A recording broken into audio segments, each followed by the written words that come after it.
오늘 읽는 변호사 지은이 니시나카 스토무. 오늘은 73페이지부터 읽어드립니다. 제 순서를 앞당길 수 없나요? 라고 부탁하면 안 되는 이유. 사리사욕이 지나치면 역시 도덕적인 과실이 되고 운을 달아나게 합니다. 왜냐하면 자신의 욕심을 추구함으로써 타인을 소홀하게 여기기 때문입니다. 제가 국회의원의 후원회장직을 맡고 있을 때 정말 이 사회에는 사리사욕의 유혹에 휘둘리는 사람이 많다는 사실을 알게 되었습니다. 사무소에는 국회의원의 권력을 자신의 상황에 유리하게 사용하려는 사람들이 차례로 찾아왔습니다. 부모님을 특별양호 노인시설에 입주시키고 싶은데 대기자가 너무 많아요. 어떻게든 빨리 입주할 수 있게 해줄 수는 없나요? 특별한 치료를 해주는 유명 병원에 입원하고 싶은데 좀처럼 자리가 나지 않아요. 입원 순서를 좀 더 앞당기도록 도와주지 않겠습니까? 아들을 좋은 곳에 취직시키고 싶어요. 소개해 주실 수 없나요? 행정 절차가 늦어져서 곤란에 빠졌습니다. 우리 회사만 빨리 처리해 줄 수는 없습니까? 정말 많은 유권자들이 이런 상담을 하러 방문했습니다. 모두가 자기 순서를 앞으로 옮겨달라는 상담이었습니다. 물론 순서를 바꾸는 것 자체는 범죄가 아닙니다. 하지만 자기 순서만 앞으로 옮기면 차례를 기다리던 다른 사람들은 피해를 보기 마련입니다. 하늘에서 내려다보던 신이 죄라고 이야기하겠지요. 범죄가 아니라면 자기 이익을 도모하기 위해선 무슨 짓을 해도 괜찮다고 생각하는 사람들이 정말 많습니다. 물론 법률상으로는 문제가 없으므로 형벌은 주어지지 않습니다. 그래서 이를 이득이라고 생각합니다. 하지만 살짝 간과하고 있는 게 있습니다. 이러한 일을 하면 운이 나빠진다는 사실을 말입니다. 저는 후원회장직을 맡고 있을 때 제 문제로 국회의원의 권력을 이용한 적이 단 한 번도 없었습니다. 이를 알고 있는 아내는 당신의 그 점은 훌륭해요 라고 칭찬해 주었습니다. 그도 그럴 것이 범죄는 아니더라도 제가 되는 일을 하면 운이 달아난다는 사실을 경험을 통해 너무나 잘 알고 있었기 때문입니다. 사리사욕은 운을 쫓아냅니다. 부디 이 사실을 기억해 두고 운을 쫓아내지 않도록 주의합시다. 내가 한 작은 거짓말에 내가 당할 수 있다. 도덕적 과실이 운을 달아나게 한다는 원칙은 정말로 강력합니다. 교활하고 비겁한 삶의 방식에는 반드시 불운이라는 결과가 되돌아옵니다. 세상에는 교활한 짓을 해서 이득을 보는 사람이 있습니다. 하지만 그것은 착각입니다. 저는 이제까지 수많은 교활한 사람을 만났습니다. 남이 생각하지 못한 법의 틈새를 파고들어 이익을 보고 벌을 받지 않고 넘어간 사람들입니다. 하지만 그들은 한때 교활한 방법으로 이득을 취했지만 나중에는 반드시 몰락했습니다. 제가 본 교활한 사람은 모두 그랬습니다. 저는 그들에게 교활하지는 않지만 역시 비슷한 경험을 한 적이 있습니다. 개인 사무소를 연 지 몇 년 지나지 않았을 때로 40년도 더 된 일입니다. 사무소의 경비를 조금이라도 줄이려고 아주 치졸하고 부끄러운 일을 하려고 했었습니다. 엄밀하게 말하면 사기에 해당할 가능성도 있어서 변호사로서는 남에게 이야기하는 것이 꺼려질 만큼 부끄러운 일입니다. 하지만 40년 전이라면 이미 시효도 지났기에 참회의 뜻을 담아 고백합니다. 그때 저는 사무소에 NHK 방송 수신료를 내지 않고 넘어간 적이 있습니다. 사무소에 NHK 직원이 찾아왔지만 우리는 텔레비전이 없어요 라고 말하면서 지급을 거부했습니다. 물론 그 직원은 정말이세요? 라며 의심스러운 표정을 지었지만 저는 텔레비전이 없다는 말을 반복하면서 돌려보냈습니다.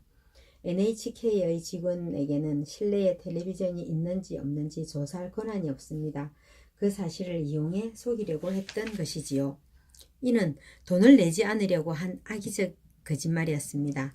NHK가 싫어. 수신료는 안 낼 거야. 하고 말하는 것보다 훨씬 악질입니다. 무엇보다 이득을 보기 위해서 남을 속이는 것이므로 사기죄에 해당할 가능성이 있습니다. 하지만 당시에 저는 경영이 힘든 나머지 그런 부끄러운 짓을 하려고 했습니다. 어차피 조사받을 일은 없으니 들키지도 않을 거라고 대수롭지 않게 생각했었습니다. 그런데 이런 비겁하고 교활한 짓은 통하지 않았습니다. 얼마 지나지 않아서 사무소의 전화요금이 몹시 높게 부과된 사실을 발견했습니다. 그 이유를 알아보니 제가 사무소를 비운 사이에 직원이 몰래 남 교수의 고향에 긴 시외 전화를 몇 번이나 걸었던 것입니다. 제가 이 사실을 물어보자 그 직원은 조용히 대답했습니다. 선생님도 부정행위를 하고 있으니 걸리지만 않으면 된다고 생각했습니다. 그 직원은 NHK 수신료를 내지 않으면서 들키지만 않으면 된다고 한 저의 언행을 따라한 것입니다. 저는 한 친구가 했던 말을 떠올렸습니다. 신은 전부 지켜보고 있다. 정말 그렇습니다. 부정을 저지르는 인간은 언젠가는 같은 일을 당합니다. 하물며 사회의 규칙을 어기는 역할을 짊어져야만 하는 변호사가 규칙을 어겨서 좋을 리가 없겠지요. 직원의 행동을 통해 제 자신의 어리석음을 깨달았습니다. 물론 그 후로는 수신료를 지급했습니다. 지금은 그때 그 직원이 시의 통화를 길게 해서 참 다행이라고 생각합니다. 교활한 행동은 자신에게 돌아옵니다. 행운을 잡고 싶다면 이 말을 꼭 잊지 마세요. 타인의 잘못을 너무 몰아붙이면 악운을 부르게 된다. 도덕적 과실이라는 것은 아무리 노력해도 벗어나기 어려운 것 같습니다. 게다가 그 과실은 때로는 정말 무서운 결과를 초래하기도 합니다. 그 사실을 제대로 바라보고 속죄하지 않으면 행운은 결코 손에 쥘 수 없습니다. 무서운 죄를 범하면 범할수록 속죄도 무거워진다는 사실을 저만큼 잘 아는 사람은 없을 것입니다. 왜냐하면 저는 사람을 셋이나 죽였기 때문입니다. 물론 법으로 판가름할 수 있는 종류의 살인은 아니지만 제가 한 일 때문에 사람 셋이 죽은 것은 사실입니다. 지금부터 그 이야기를 고백하려고 합니다. 첫 번째 희생자를 낸 것은 막 변호사가 되었을 때쯤입니다.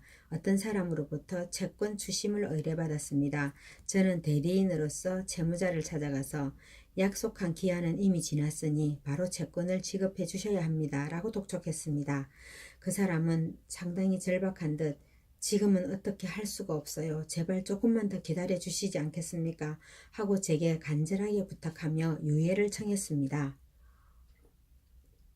저는 의뢰자에게 그러한 사정을 얘기했지만 그는 너무나 완고한 사람이라 유예해 줄 수 없다는 입장을 고수했습니다. 변호사는 의뢰자의 대리인입니다. 어쩔 수 없이 의뢰자와 마찬가지로 채무자에게 엄격한 태도를 고수했습니다.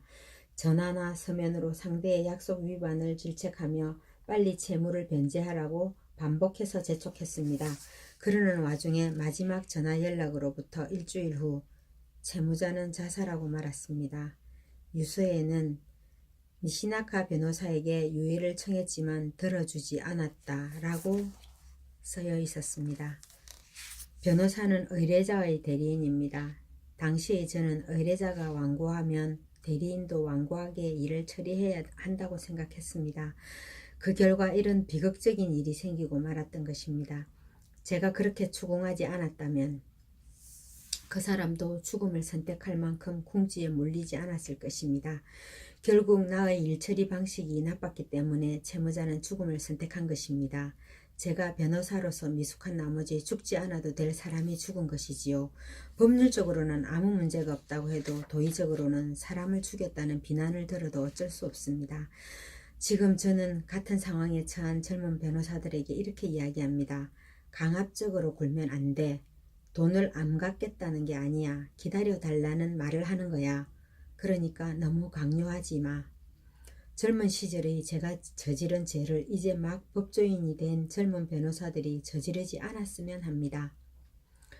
두 번째 희생자는 제가 변호사가 된 후 수년이 지나 와지마이와 키치 선생님의 사무소에서 막 독립했을 때 생겼습니다.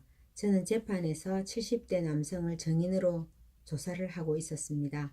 변호사는 의뢰자에게 유리한 사실을 가능한 한 많이 증명해내야 합니다. 의뢰자에게 불리한 증언이 나왔을 때 만약 거기에 모순이 있다면 그 증언은 거짓말일 가능성이 있습니다. 그럴 때는 철저하게 추궁해서 사실이 아니라는 것을 증명하는 것이 변호사의 일입니다. 당시 그 재판의 증인이 하는 말은 모순이 있었습니다. 그래서 평소의 재판과 똑같이 발언의 모순점을 엄격하게 추궁했습니다.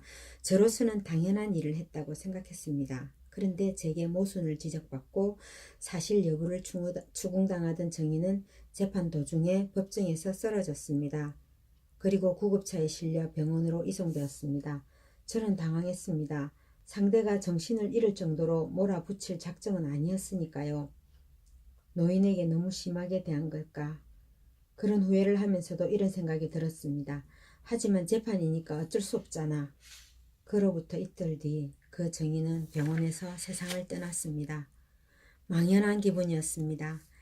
단순히 변호사로서 해야 할 일을 했을 뿐인데 사람이 죽다니 상상도 못한 일이었습니다. 변호사라는 직업은 정말 죄가 많은 직업이구나. 지금도 가끔 생각합니다. 작은 도덕적 과실이 사람을 죽일 수도 있다.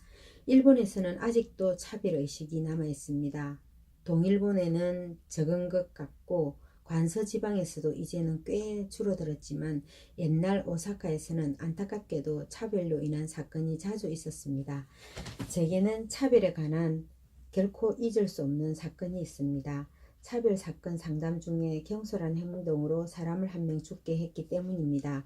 이것이 도덕적 과실로 사람을 죽게 한 세 번째 이야기입니다. 제가 독립해서 개인 사무소를 열고 몇 년이 지난 후의 일이었습니다. 한 의뢰인으로부터 결혼 차별로 고통받고 있다는 상담 전화를 받았습니다. 그 이야기는 이러했습니다. 딸이 어느 남성과 결혼하기로 했는데 상대의 부모가 반대하고 있다는 것입니다. 자신의 집안을 탐탁히 여기지 않는 것 같다고 했습니다. 일종의 차별이었지요. 전화로 상담해온 어머니는 딸이 결혼하지 못하는 것은 내 혈통 탓이에요. 딸이 너무 딱해서 못 견디겠어요. 라고 말했습니다. 저는 자세한 사정을 듣기 위해서 댁에 방문하기로 했습니다. 그날 오후 3시쯤부터 이야기를 듣기 시작해서 6시가 넘도록 들었습니다. 시간도 늦었으니 저녁이라도 드시고 가세요. 어머니가 저녁 식사를 권했습니다. 튀김을 준비하고 있는 것 같았는데 그날 점심을 늦게 먹어서 배가 고프지 않았고 몹시 바쁘기도 해서 아무 생각 없이 사양했습니다. 그때 어머니의 표정이 조금 이상하다는 느낌이 들었습니다. 얼굴색이 나빠진 것 같다는 생각이 들었지만 기분 탓이라고 생각하고는 그대로 자리에서 일어나 사무소로 돌아갔습니다. 이틀 후 제게 믿을 수 없는 전화가 걸려왔습니다. 그 어머니가 자살했다는 소식이었습니다. 변호사에게까지 차별을 받았다. 죽는 수밖에 없다. 이런 유서를 남기고 세상을 떠났다는 연락을 받은 저는 몹시 충격을 받았습니다. 변호사가 자신이 만든 밥을 먹지 않은 것은 더럽다고 생각했기 때문이라며 오해를 한 것입니다. 어머니의 상태가 이상하다고 느꼈을 때 오해하지 않게 사정을 제대로 설명했어야 했어. 저는 뼈저리게 후회했지만 이미 늦었습니다. 제가 한 일은 형법으로 살인죄를 물을 수는 없지만 결과적으로는 살인과 같았습니다. 속죄해야 한다고 생각하고 있습니다. 실은 그 후 차별 반대 운동을 하던 단체에서 이 사건을 문제화해서 저를 찾아오기도 했습니다.